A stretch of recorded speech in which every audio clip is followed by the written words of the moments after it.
Nakikita nyo ang lahat ng mga yan. Yan ang mga mananampalatayang patuloy na sumusuporta sa gawain ng Panginoon. Kaya tayo ay nakakapagpatuloy sa biyaya ng Panginoon dahil merong mga mananampalataya na merong puso sa kaluluwa. At ibinili na agad ng mga groceries at ito ang lahat ng mga resibo. At ito ang lahat ng mga dumalo at nabigyan ng Biblia at ng mga groceries sa ating ikasampung evangelism.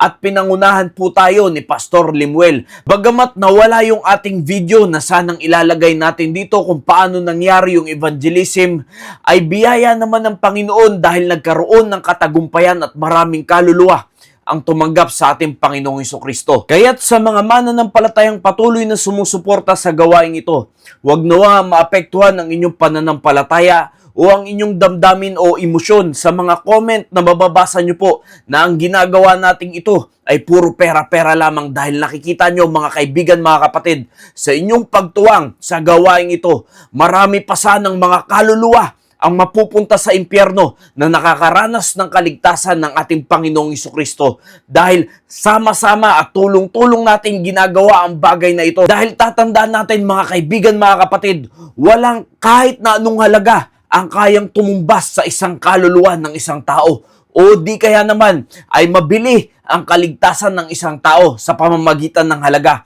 Kaya lahat ng bagay na ito ay isa lamang kaparaanan upang ang mga tao ay makapakinig ng ebanghelyo ng ating Panginoong Hesukristo at makaranas din naman ng kaligtasan. Kung paano ako at ikaw ay nakaranas ng kaligtasan, ay ganun din naman ang ating misyon upang marinig nila ang magandang balita, ang kaligtasan. Set your affections on things above, not on things on the earth. Ganito dapat ang ating pinagfofokusan at ito dapat ang ating priority, ang mga bagay makalangit, hindi sa mga bagay sa mundong ito. Dahil nakikita nyo naman mga kaibigan, mga kapatid, kung paano ang panahon natin ngayon ay pasama ng pasama at ang mga gera ay nandyan na at ang taggutom at kung ano-ano pang nangyayari sa ating mundo. Ang lindol, ang mga panahon ay nagbabago na. Isa na itong wake-up call sa ating mga mananampalataya ng Panginoong Hesukristo na dapat hindi na tayo nakatuon sa mundong ito, kundi doon sa mga makalangit na bagay dahil aalalahanin natin mga kaibigan, mga kapatid, isang araw, lahat ng meron tayo sa mundong ito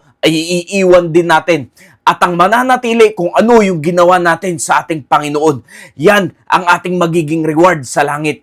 Kaya't kaibigan, kung nangungusap ang Panginoon sa iyo ngayon sa bagay na ito, ay malaya kang tumuwang sa gawain ng Panginoon sa pamamagitan ng evangelism. At yan ang magiging kaparaanan natin upang makapag-akay pa ng kaluluwa sa ating Panginoong Hesukristo. At sa mga gusto pa pong mag-donate ng Biblia, ay malaya po kayong mag-donate dahil kinikailangan pa natin ng mas marami pang Biblia.